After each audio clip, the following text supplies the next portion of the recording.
Gambie, Côte d'Ivoire, Assemblée nationale, le président Bitogo tourne le dos à la séparation donc du pouvoir. Je vais vous lire la déclaration du président de l'Assemblée nationale, M. Adama Bitogo. Voilà ce qu'il dit en substance.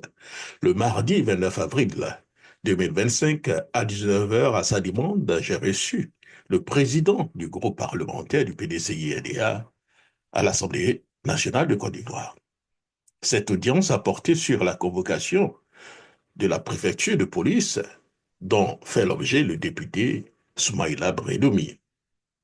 Je tiens à rappeler que tout parlementaire est tenu de répondre à toute convocation émanant des autorités compétentes. J'appelle donc au sens de responsabilité de tous les groupes parlementaires et de l'Assemblée des députés que notre institution ne saurait être utilisée comme un moyen de soustraire de nos obligations de citoyens devant donc la loi. L'Assemblée nationale reste attachée au principe sacro-saint de séparation donc des pouvoirs. Adama Bitogo, président de l'Assemblée nationale.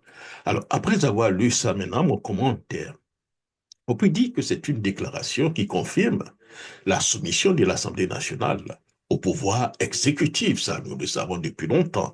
Mais cela ne fait que confirmer exactement ce qui se passe en réalité.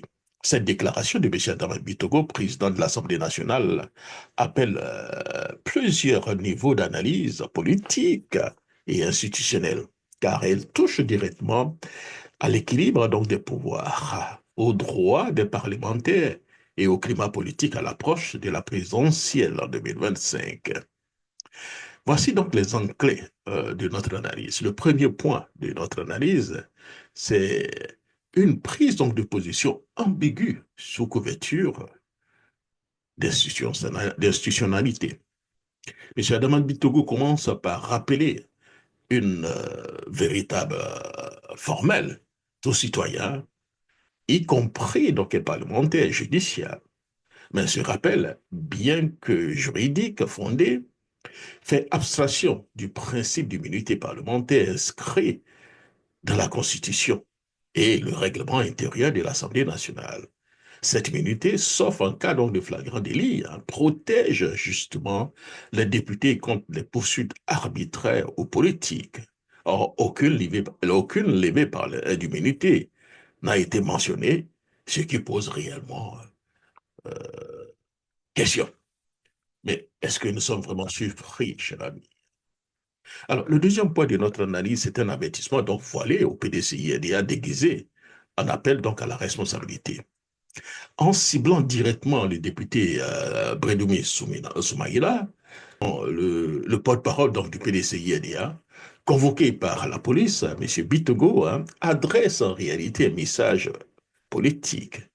Le PDCI ne doit pas se cacher donc derrière l'Assemblée nationale pour résister à la justice. Cette sortie donne l'impression qu'il cautionne l'instrumentalisation donc des institutions judiciaires contre l'opposition en légitimant donc une convocation controversée sans dénoncer son éventuel caractère politique.